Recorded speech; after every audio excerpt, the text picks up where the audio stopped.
አርሱ ዛሬ አልተቻለችም። የእውነቴን ነው እምባዬ ማለት ነው እስካሁን እንደዚህ በቃ እየወረደ ነው ማለት ነው። ኧረ ሀይሚ ኧረ ይመችሽ የኔ ወርቅ፣ እንደ የደስታዬ ምንጭ እንደው ምን በሆንኩልሽ ምን ባረው አባዬ ወይኔ አባዬ ኧረ ጉድ ነው ዛሬ። የዛሬ ይለያል። ብሩክ ልተኛ ማለት ነው። ሀይሚ እዛ ስትኖር ወይኔ አባዬ ወይኔ ብሩክ ልክ በቃ አባዬ ነው የሚመስለው አቀማመጡ። ከዛስ ሀይሚ ደግሞ ሂደት ስትል ሀይሚ እኮ አታምርም። እኔ የሚጣፍጥ ነገር አለ ላቅምሰ እንዴ ኦፋይ በቃ እንደ ዛሬ ስቄ አላውቅም። ይመቻችሁ አቦ የኔ ጀግኖች ማለት ነው። ሚኮ አልተቻልክም በእውነት ድምፁ ራሱ ምንም በቃ ምንም የእውነት ቪዲዮ መግቢያውን ምናምን ባላይ ማለት ነው። በቃ ቁጥ የሀይሚ ዓለም ሀገር የማያውቃት ጓደኛ ከየት መጣች? አስባችሁታል? ሀይሚ ጓደኛ የሚባል ነገር የላትም። እና ብሩክ እንደ ዛሬ አስቆኝ አያውቅም። እግዚአብሔርን በቃ መሳቅ ፈልጎ ግን በቃ ወይ እንዴት ብዬ ላውራኔ ራሱ እና የዛሬው ያበደ ቪዲዮ ነው። ያበደ ሀይሚ የራሱ ሌላ አንድ ታለንት አይተንባታል በእውነት ሌላ የሜካፕ አርቲስት በእውነት ሬስፔክት የኔ ቆንጆ። ብዙዎቹ እንግዲህ በፊልም ላይ በድራማ ላይ የምናያቸው ሰዎች ሌላ ገጸ ባህሪ ለምሳሌ ከህይወታቸው ጋር ከፌሳቸው ጋር ከማንነታቸው ጋር መሄድ ነገር ሲኖር ለምሳሌ በሜካፕ የማሳመር ነገር፣ ጸጉር የመቀየር፣ ፊትን የመቀየር ታለንት ያላቸው ሰዎች ራሱን ችለው የሜካፕ አርቲስቶች አሉ። ታውቃላችኋ?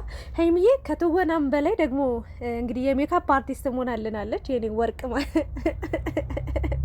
እኔ እኮ ከነሱ ትወና ማለት ነው አለባበሱ ሀይሚ ድክም ምን ያደረገችኝ ከንፈሩን ስቀባው ምናምን ፊቱ ሜካፕ ያበደ ማለት ነው። በሳቅ ፍረስ እያደረገች ነው የጨረሰችው። እግዚአብሔርን ጡቱ ደግሞ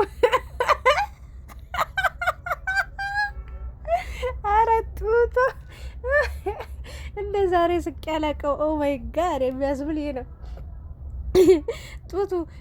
ጡቱን አይታችሁታል? ኧረ ጉድ ማን ብዬ ልጥራው ደግሞ አርሱ ነው ስሙ። አርሱዬ እኔ ቆንጆ ይመችሽ። ዛሬ እንደ ዛሬ በእውነት ሀይሚ በጣም ብዙ ነገሮችን ሰርታ ታውቃለች፣ ግን የሆነ የዛሬው ተለየብኝ። በቃ እኔ እንጃ አላውቅምና ገና ሰው ሁሉ ርዕሱን አይቶ ገና የምሬ ነው ብላችሁ መግቢያውን አይቶ በሳቅ ውድቅ ያለው እኔ እግዚአብሔርን ነው ብላችሁ ገና ሙሉ ቪዲዮን ራሱ አላየሁትም።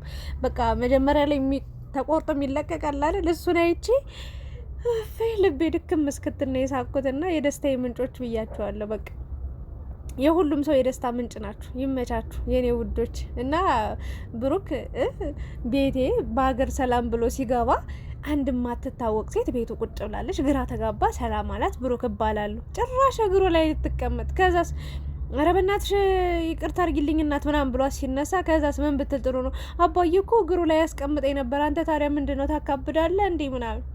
ውፌ ሀይሚ መጨረሻ ላይ ግን በቃ አልቻለችም። ያበደ ቪዲዮ ነው በእውነት። ማን አለ እንደዚህ የሚያዝናና? ሁሉም ለራሱ ደስታ ነው የሚሮጠው። ሁሉም ለራሱ ነው የሚሮጠው። እና የኔ ውዶች የኔ ምርጦች በነገራችን ላይ በፍፄ ቤት አልመጡም እንጂ ፍፄ ራሱ ትልቅ ነገር ሰርፕራይዝ አድርጓቸዋል። በጣም የሚያስደስት ነገር ነው ያየ ነው ለሀይሚ ለብሩክ። ይህም ሲያንሳቸው ነው በእውነት። ይሄ ከሚገባቸው በታች ነው ብዬ ነው ማምነው። ሶ ሀይሚና ብሩክ ሰሞኑን በቃ እኛን ለማስደሰት የማያደርጉት ነገር የለም። በቃ እኔ እንጃ አላውቅም። አንድ ምን መሰላችሁ፣ እሷ እንደማወራ ቤት ሆናለች፣ እሱ እንዳባወራ ቤት ውጭ ወጦ ምናምን ሲገባ ያለውን ድባብ አይታችሁታል። የሆነ ሀይሚ የሆነ ነገር ሰራርታ ምናምን ቤት ስጠብቀው ልክ እንደ ባልና እንደ ሚስት ሲተያዩ የምር እንደው ባይጋቡም ባይዋለዱም ራሱ ባይወልዱም የእውነት የተጋቡ ነው የሚመስሉት። ትክክለኛ ትዳርን ህይወትን የጀመሩ ነው የሚመስሉት። እና እንደ በጓደኝነትም እያሉ እንኳን እሱን እነ ቤኪን እነ ሚፍታህን ሌሎቹንም እነ ፍፄንም ምሳ ታበላለች፣ የሆነ ቁርስ ታበላለች። የእውነት ለብሩክም በጣም ጥሩ እንክብካቤ ታሳየው ነበረ። ለማንኛውም ግን ዛሬ እንግዲህ ከድሬ ነው ያለችው። ኧረ ተይ እንደዚህ አይነት አለባበስ የለም።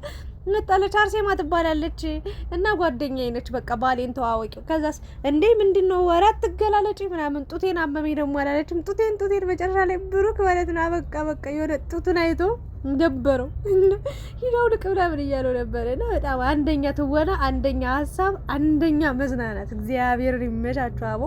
እንደዚህ በቃ መንፈሳችን እስኪ ያድሱልን በሰላማዊም አቤት አሁን ያለ ጸጥታ፣ አቤት ያለ ሰላም። አንዳንዶቹ ያው ዝም ስል ጭር ስላልወደም የሚሉ አሉ። ነገር ኮትኩተው ኮልኩለው የሚያወሩ ለነሱ ቦታ ጆሮ የለንም፣ ወሬ የለንም፣ ሀሳብ የለንም፣ ምንም አናዳምጣቸውም። ባጭሩ ቦታ አትስጧቸው፣ መልስ አትመልሱላቸው። የፈለገ ነገር ቢናገሩ በሀይሚ ዙሪያ በጣም ብዙ ነገር እያወሩ ያሉ ሰዎች አሉ። እነዛም 1 2 3 ናቸው፣ ነቀዞች ማለት ነው፣ በጥባጮች፣ ረባሾች። ስለዚህ የእነሱን ትኩረት ማግኘት የለባችሁም። ወይም ደግሞ እነሱ ላይ ትኩረት ካደረግን ሌላ አጀንዳ ነው ይዘው የሚመጡት። ስለዚህ እኛ ከጨረቃ ፋሚሊዎች ጋር ወደፊት ነው መቀጠል ያለብን ብዬ አስባለሁ። ብቻ የዛሬው ቪዲዮ በጣም ያበደ ነው። ከ10 መቶ ሰጥቻችኋለሁ። በእውነት አንድ የሜካፕ አሰራርሽ ሀይሚዬ ያለበሽው ልብሶች ምናምን አረ ወይኔ ጉዴ! ኦ ማይ ጋድ! እና ብሩክ ሄዳ ጉንጩ ስትይዘው ሲያሳዝን እዩትማ። እዚህ ጋር ሂዶ አሁን አንዳንዱ ሪል ይችላል። እንዴት ወንድ ሆኖ እንደዚህ የታለባበስ ለበሰ ምናምን ሊሉ ይችላሉ። ወንድ ልጅ ኖርማል ነው እንዴ? በፓካውት በቡታንታ በቁምጣ ሲወጣ አይደል እንዴ? ችግር የለውም፣ ኖርማል ነው። ለሴት ልጅ ነው ጭኗን፣ ገላዋን፣ ጡቷን አታሳይ የሚባለው እንጂ ወንድ ልጅ ያው ይወጣል። ያለ ፓካውትም ሊወጡ ይችላሉ። ኖርማል ነው። ለማንኛውም ግን በጣም ነው ብሩክ በቃ ፕራንክ የተደረገው። በእውነት በጣም መጨረሻ ላይ ሳቆ መጦት ማለት ነው። መጀመሪያ በቃ አባዬ በቃ አርፏል እንደዚህ ምናምን ብላ ስለ አባቷ ችግር ስታወራበት አዘነና መጨረሻ ላይ ቂጧን አምጥታ እንዲህ እኔ እኮ ይጣፍጣል ምናምን ላቅም ስትል ከዛ እንደዛ ትለዋለች። ምን ቢል ጥሩ ነው ብሩክ በማል እማዬ አባዬ ነው እንጂ ሲል በቃ ሳቆ መጦት እግዚአብሔር መጨረሻ ላይ አልቻለም። በቃ ሊሄድ አለ ማለት በጣም እያጨናነ እየተፈታተነችው ሆነ። እንዴ የማይደረግ ነገር ነው። እዛ ጋር እንዳይቆጣ የሀይሚ ጎደኛ ነች። ዝም እንዳይል በቃ የሚሆነው ነገር በጣም እየረበሸው እያስጠላው ነው። ስለዚህ ራቱን ሳይበላ ሊሄድ ነው። ደግሞ ትኩር ለማረፍ ለመብላት እኮ ነበር ቤቱ የወጣው። ግን ይሄን ነገር ደባሪ ሲሆን ወይኔ ሀይሚዬ ነው ወርቅ እንደ ሀሳብሽ እኮ አይጠፋም። በቃ ከዛ በኋላ ማለት ነው መጨረሻ ላይ ሀይሚዬ እኮ አታምርም በቃ እኔ በቃ ምናምን። ኧረ እባክሽ ሀይሚ በቃ አልቻለችም። መጨረሻ ላይ አፈራረጠችው፣ አፈነዳዳችው እና ጸጉሩን ቦክ አይደለም ፊቱን ሲገለጥ ደነገጠ። መጨረሻ ላይ ጸጉሩን ያነሳዋል። ሞተ በሳቅ ድክም ምን ያለ ብሩክ። እና እንደዚህ አይነት ደስታም ደስ ይላል በእውነት። አንድ ሰው ቤት ደክሞት በጣም የሆነው አሰልቺ ውሎ መጥቶ ቤት ግብት ሲል አስቡት፣ በእንደዚህ አይነት መንገድ ስትቀበሉት በእውነት እግዚአብሔርን ደስ የሚል ነገር አለው። በጣም ነው የሳቀው፣ በጣም ነው ፈገግ ያለው ከልቡና። እንኳን ብሩክን ከድካሙ ነው ያነቃችሁ በእውነት። ገና ቪዲዮን እስካየው ጓጓለሁ አለ። እውነቱን ነው። እኛም መግቢያውን አይተን እስከ ሙሉ ቪዲዮ አይተን ነው የሳቅ ነው። እና ሙሉ ደግሞ ስታየው በጣም ነው የምትደክመው ብሩክ። ያንተን ሪያክሽን ታያለ በደምብ የሚኮንም ሁኔታ ታያለ። ሀይሚዬ በጣም በቃ ያስመሰለችው። ይመቻችሁ። ለማንኛውም ግን ያው በእውነቱ ዓለም አንድ ሴት በእውነት ለመናገር እኔ ምን አይነት ሀሳብ አለ መሰላችሁ? ወንድ የወንድ ጓደኛውን ቤት ማምጣት አለበት ብዬ አላምንም። በእውነት ነው የምላችሁ።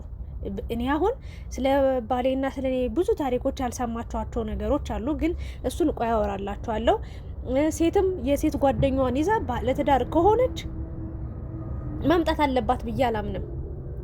ማለት ከነጭራሹ አትምጣ ሳይሆን ለአንድ ሳምንት፣ ለአንድ ወር፣ ለአንድ አመት ተብሎ የሚጀመር ነገር ነው ህይወታችሁን ምስቅልቅል የሚያወጣው። በእውነት ይሄን ነገር ልንጠነቀቅበት ይገባል። እግዚአብሔርን ነው የምላችሁ። በጣም ከባድ ነው። ሴት ልጅም በጣም አስቸጋሪ ነች፣ ወንድ ልጅም በጣም አስቸጋሪ ነው። ስለዚህ በቃ ስትኖሩ የእውነት ማህበራዊ ኑሮ እንዳለ ሆኖ ግን ደግሞ ብዙ አይነት ነገሮች ገደብ ሊኖራቸው ይገባል። እኔ አንድ ጓደኛ ቤት ሄድኩና የሴት ጓደኛዋ መጣ አልጋ ላይ እግዚአብሔርን እምላችሁ አልጋ ላይ ቂጧን እንዲህ ምናምን ብላ እንግዲህ ከባልና ሚስት አልጋ ላይ ተኝታ አየዋት። እና አስቡት እኔ እንደገባሁት የዛች ልጅ ባሏ ቢገባ ቢያይ ምን ይሰማዋል? አይደረግም። እንደው ነውር ነው። ይሄ ነገር በጣም ሊታሰብበት ይገባልና እኔ አሁን የሴት ጓደኛ አለኝ እግዚአብሔር ይመስገን። የምወዳቸው በጣም የማከብራቸው ጓደኞች አሉ፣ የምቀርባቸው። ሲመጡም በጣም ስርዓት ይዘው ተቀምጠው በስርዓት አክብረውት ምናምን ነው። እኔም ወደ ጓደኞቼ ትዳር ባላቸው ሲሄድ በጣም አክብሬ ተጠንቅቄ ነው የሚሆነው። ባሌም ደግሞ የወንድ ጓደኞችን አያመጣም። ቢያመጣም ደግሞ ስርዓት ባለው መንገድ ነው ሁሉ ነገር። እና አንዳንዴ ችላ የተባሉ ነገሮች እንዴ ጓደኛ አይደለች እንዴ ተብሎ ዝም ተብሎ ቤት ውስጥ መጣ አንድ ወር እኔ አላስቀምጥም፣ ይቅርታ አድርጉልኝ እንጂ በጣም እህት ወንድም ካልሆነ በስተቀር በታሪክ ጓደኛ አንድ ወር አንድ አመት ተብሎ የሚጀመር ነገር በእርግጥ እግዚአብሔር የሚፈሩ በጣም ለፈጣሪያቸው የሚገዙ ፈጣሪያቸውን የሚፈሩ ሰዎች አሉ። እንደዚህ አይነት ብልግና የማያስቡ እንደዚህ አይነት ብልግና የማያደርጉ በእርግጥ እኔ በሴት ጓደኞች ይተማመናለሁ፣ ግን ደግሞ አስቸጋሪ ነው። አንዳንዶቹ በጣም ጋጠወጥ የሆኑ ስርዓት የሌላቸው ሴቶች አሉ፣ ወንዶችም እንደዛው። ስለዚህ ትዳራችሁን ከማጣታችሁ በፊት አጣብቂኝ ሁኔታ ውስጥ ከመግባታችሁ በፊት ያው ብቸኝነት ጥሩ ነው አንዳንዴ፣ ግን ደግሞ ማህበራዊ ኑሮ መኖር ስላለባችሁ ግዴታ ከሰው ጋር መገናኘት ከሰው ጋር አብራችሁ እንደዚህ ማለት አለ እና በዛ ሰዓት ደግሞ ሁሉም ነገር ስርዓት ባለው መንገድ ሲሄድ የተሻለና ደስ የሚል ነገር ነው ብዬ ነው ማምነው። ለማንኛውም እቺ ሴት እንግዲህ ጓደኛዬ ብላ ነው ያመጣቻት፣ ግን ብሩክን ለማማለል ነው እየሞከረች የምትገኘው። ያው ወደ ሳቅ አምጥተውት ወደ ኮሜዲ አምጥተውት እየሳቅን ተዝናናንበት እንጂ በትክክለኛ ህይወትም እንደዚህ በሰራተኛ ኢቭን በሰራተኛ እንኳን በጓደኛ ይቅርና በሰራተኞቻቸው ባህሎቻቸውን የተነጠቁ አሉ። እንዲሁም ደግሞ የባል ወንድም ራሱ ሴቷን ነጥቆ የሚያገባል። በእውነት በጣም አስቀያሚ። ወይም ደግሞ የባል ጓደኛ መጦ ሚስትየዋን አማሎ በቃ የሆነ ነገር አታሎ በቃ ከሷ ጋር የሚሆን አለ። ያ በጣም አስቸጋሪ ነው የሚሆነው። ለማንኛውም ግን ሀይሚዬ እኔ እስከማውቀው ድረስ ጓደኛ የላትም የኔ ወርቅ። ብቻ ግን ብሩክ እኔ ማላቃት የት ምናምን ያለው ብሩክ ብቻ የዛሬው ቪዲዮ በጣም አስደሳች ነው። ብሩክም እኔ እርግጠኛ ነኝ ቪዲዮውን እስከ መጨረሻው አይተ ድጋሚ ቪዲዮ ሲለቀቅ አይተ ጠብቀ በጣም እንደምትዝናናበት እኛም በጣም የምንዝናናበት ነገር ነው። ለማንኛውም ሀይሚዬ የኔ ወርቅ የኔ ቅመም የኔ ቅምጥል ይመችሽ። ልደትሽም ደግሞ እየደረሰ ነው። ከወዲሁ ሃፒ በርዝዴይን በላት። ሚኮም አልተቻልክም፣ ብሩኬም ይመችሽ። ዛሬ ደግሞ ፏፏ ብላል፣ አምሮባል፣ ነጭ በነጭ ሆናል እና የኔ ውድ የኔ ቅመም ሀይሚ ግን ቤትም ስትሆን እንዲህ ነው የምታምረው። ዋው ዋው የኔ ጨረቃ ይመችሽ አቦ። ይህን ደስታችሁን አያጥባባችሁ። የሜካፑ ነገር የጸጉሩ ነገር ግን በቃ ኧረ በስመ አብ ቆንጆ ሴት ነው ያደረገ። ኧረ ሚካው ይመችህ እግዚአብሔርን። እስካሁን ራሱ አርሱ ነው በቃ ቅጽል ስም አርሱ ሊሆነ በቃ ጉድ ፈላ ተበላ። እናንተ ምን ተሰማችሁ ግን? እግዚአብሔር ይህን ቪዲዮ ስታዩ ምን ተሰማችሁ? እኔ እምባዬ ነው የመጣው። እግዚአብሔር ስቄ ነው መጨረሻ ላይ ቪዲዮ የሰራሁትና እምባዬ ጠብ እንደውም ጮክ ብዬ እየሳኩ ነበር። ጎረቤት እንዴ ምን ሆነሽ ነው አለችኝ። ኧረ ምንም አልኳት፣ ማውራት ከብዶኝ ማለት ነው። እና በጣም ነው በቃ የተዝናናሁት። ይመቻችሁ። ደብሮኝ ነበር፣ ቤት ነው ያልኩት ዛሬ ክላስ አልሄድኩም፣ ደብሮኝ ነበረ ቤት። ከዛ ባኔም ስራ ነበር የዋለው። በሳቅ ሞትኩኝ ይህን ቪዲዮ ሳየው። ከድብርቴ ስላነቃችሁኝ ይመቻችሁ። ወዳችኋለሁ። እናንተስ ምን ተሰማችሁ? ላይክ፣ ሼር፣ ሰብስክራይብ ያደረጋችሁ ሀሳብ አስተያየታችሁን ኮሜንት አስቀምጡ። ይመቻችሁ። እኔ ቪዲዮን እያየሁ ድጋሚ መሳቂ አይቀርም። የምሬ ነው። አሪፍ የድብርት የጭንቀት ማባረሪያ ነው። ያቦ ይመችሽ የኔ ውድ